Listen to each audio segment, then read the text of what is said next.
48 hours. That's how long little Danny had been missing.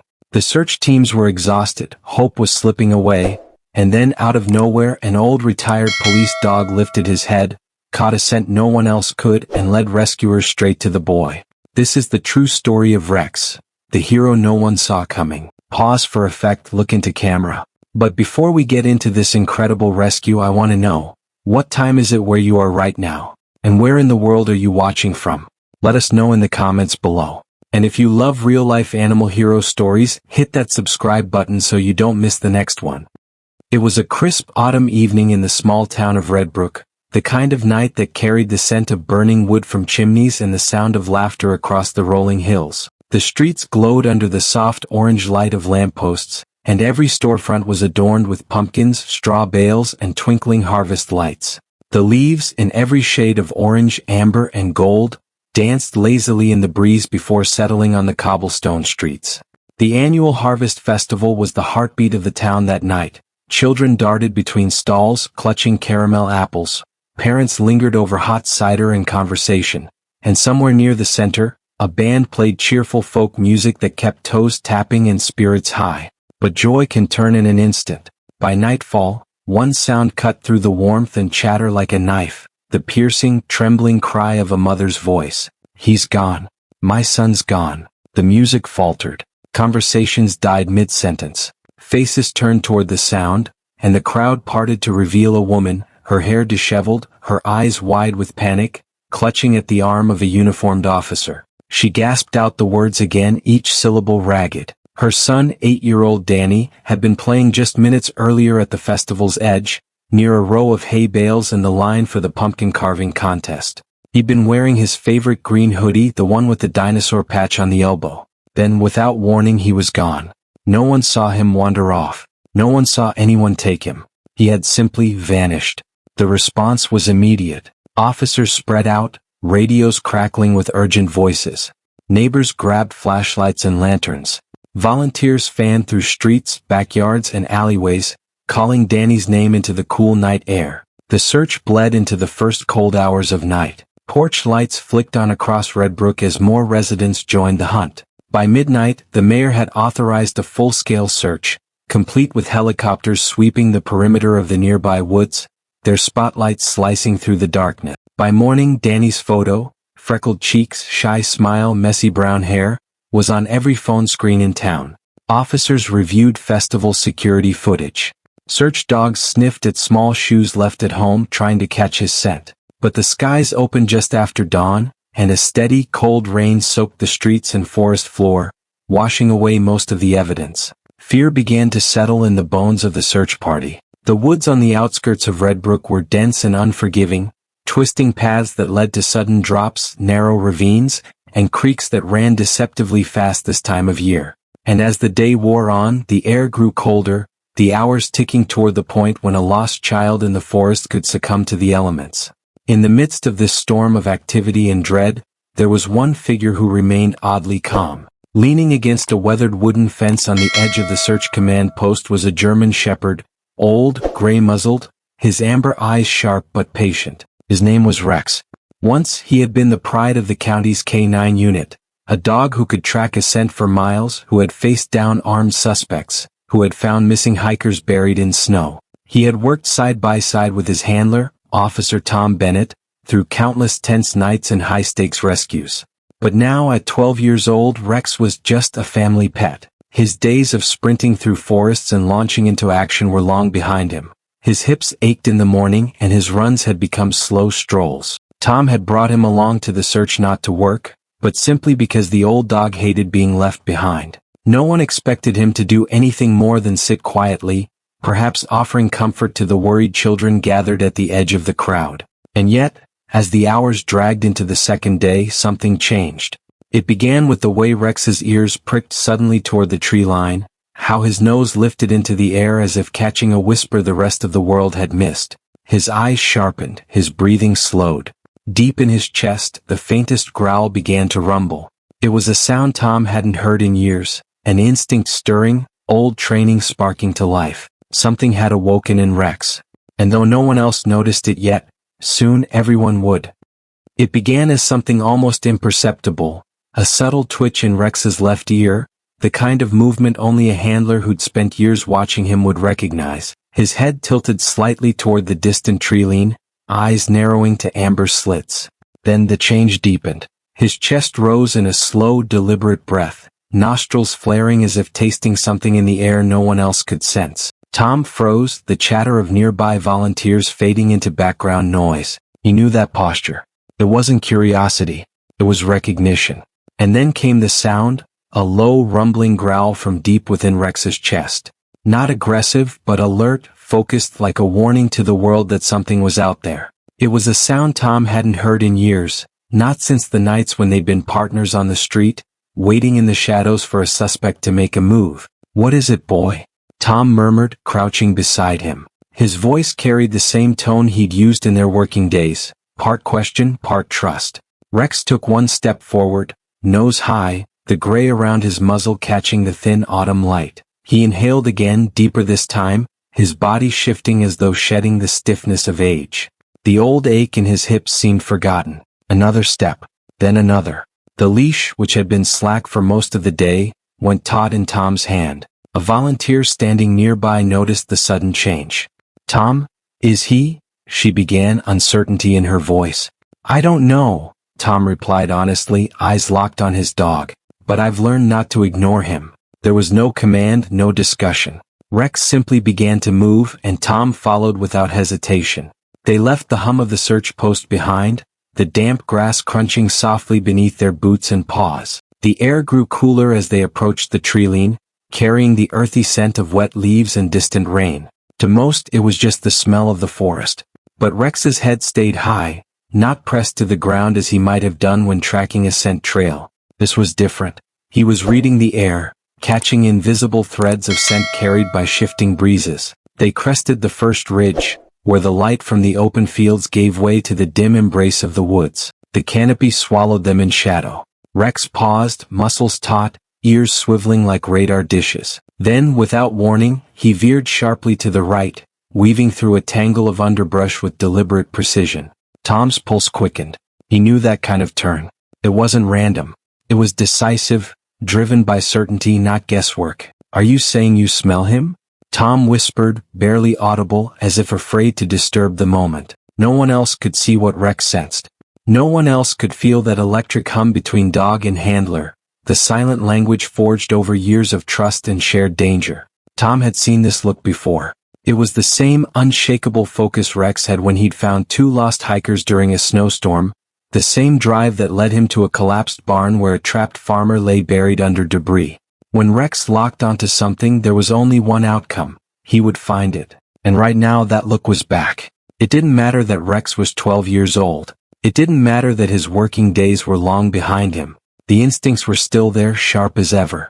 In that quiet, shadowed moment under the trees, a small ember of hope, nearly extinguished after 2 long days, flared to life again. Rex was onto something. And Tom knew in his gut, they were about to follow it. The deeper they went, the more the forest seemed to swallow them. The chatter of the search party faded into the distance until it was replaced by a hushed stillness that pressed against Tom's ears. Only 2 sounds remained, the rhythmic crunch of damp leaves underfoot and the steady, deliberate breathing of Rex ahead of him. The canopy thickened above, blotting out most of the pale afternoon light. Branches, heavy with rain, sagged low, dripping cold water down Tom's neck. Somewhere far off, a woodpecker tapped against bark, the only reminder that life still stirred in this quiet, shadowed world. Rex moved with surprising speed for his age, weaving through ferns and brambles with the kind of focus that left no room for hesitation. Twice, Tom nearly lost his footing, once on a slick patch of mud along a narrow slope, and again while crossing a shallow creek bed where water, brown with sediment, swirled around his ankles. "Easy, boy," Tom murmured, more to himself than to Rex, trying to keep pace. But Rex didn't slow. He was a dog on a mission, and every fiber of his body said he was closing in on something important. They climbed a steep hill, the kind that made Tom's thighs burn, then descended into a ravine where the air was noticeably cooler. Water trickled down moss-covered rocks, and the scent of wet earth hung thick in the air. Rex paused here, lifting his head high, nostrils twitching as he read the invisible currents. Then, with the same pinpoint certainty as before, he adjusted course, veering left this time, paws silent on the soft forest floor. Half an hour passed like this. Moments of swift, purposeful movement broken by sudden, motionless pauses as Rex checked and rechecked the scent trail. With each passing minute, Tom's mind churned. What if this was nothing? What if he's chasing a memory instead of reality?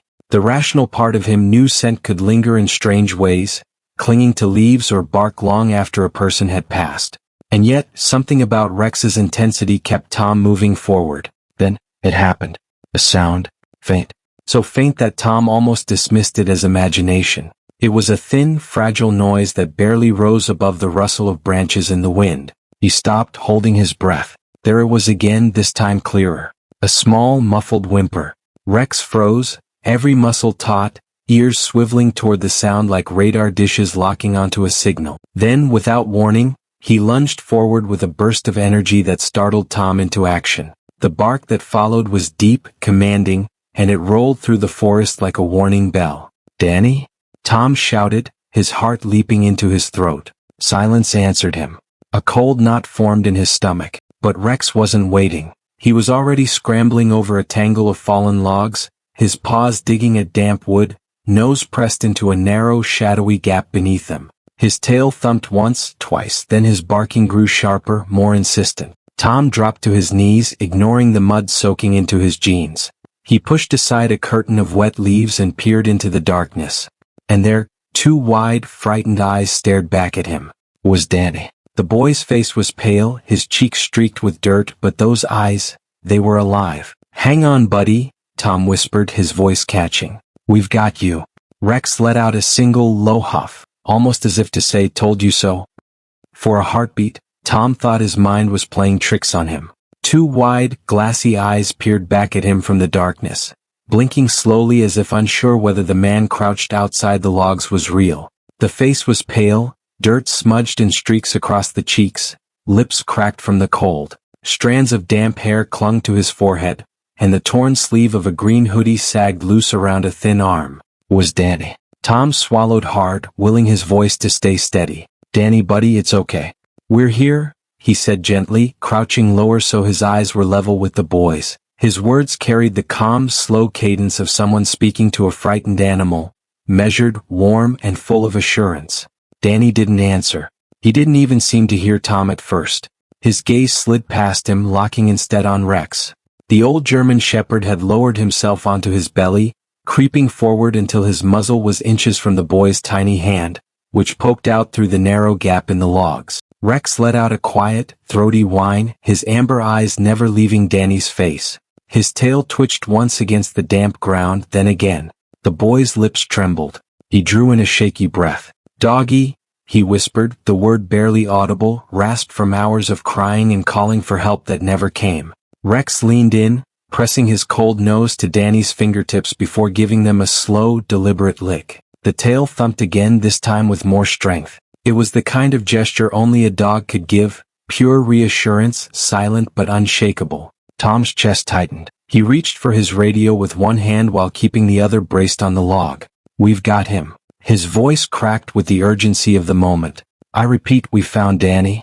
Coordinates to follow. Send rescue now." The reply came almost instantly, the dispatcher's voice thick with relief. "Copy that. Rescue en route. Good work, Bennett." In the background, Tom thought he could hear cheers. But the hardest part wasn't over.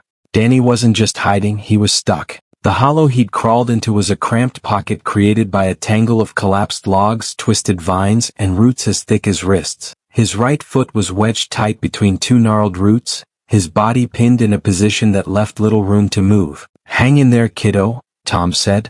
He set his radio aside and got to work, his fingers digging into the cold, damp earth to loosen vines. The sharp snap of breaking twigs echoed in the enclosed space, each sound making Danny flinch until Rex nudged him softly, grounding him with a steady presence.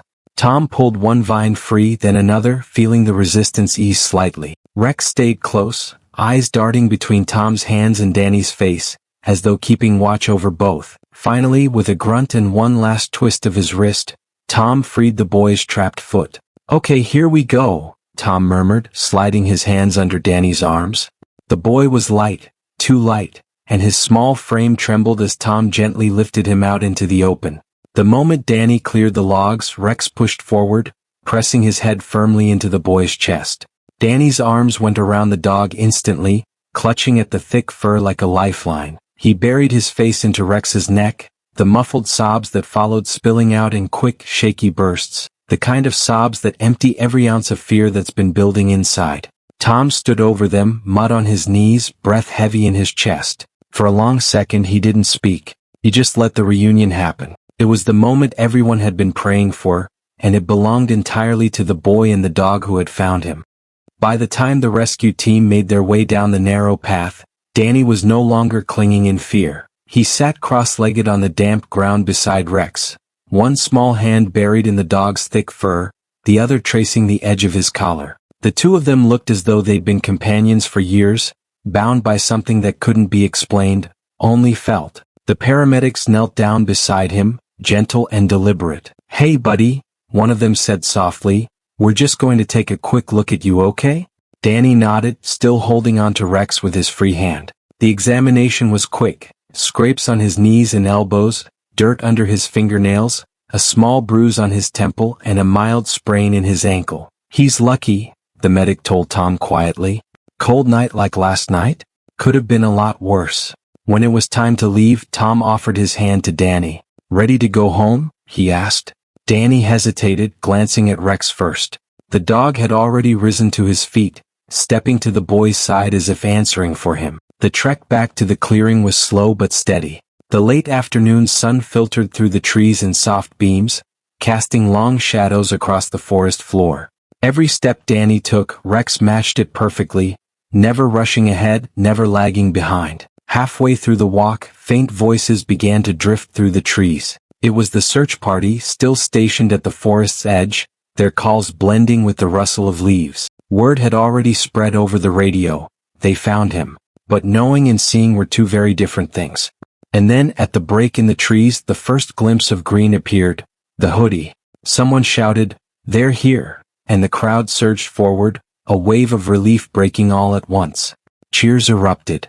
People clapped, shouted his name, even cried openly. Hands reached out to squeeze Tom's shoulder, to pat Rex's head, to touch Danny's arm as though reassuring themselves he was real. But the crowd parted for one person. The only one Danny was looking for. His mother. She ran forward, her breath catching in sobs that seemed to shake her entire body. She dropped to her knees in the dirt and pulled her son into her arms, holding him so tightly that for a moment it looked like she might never let go. She kissed his hair again and again, her voice breaking. "I thought I lost you. Oh baby, I thought I lost you." Danny, still wrapped in her embrace, turned his head and pointed toward Rex. His voice was small but certain. "He found me, Mom. The doggy found me." The mother's tear-filled eyes shifted to the old German shepherd. She reached out, resting her hand on his head. "Thank you," she whispered, her voice trembling with gratitude words could barely contain. Rex sat perfectly still, tail wagging in slow, steady arcs, his gaze calm but alert, ever the professional even now. Tom knelt beside him, rubbing the thick fur at his neck. "That's my partner," he said quietly, almost to himself. But the pride in his voice carried far enough for those closest to hear. In that moment it was clear to everyone present. Rex hadn't just found a missing boy. He had restored a family.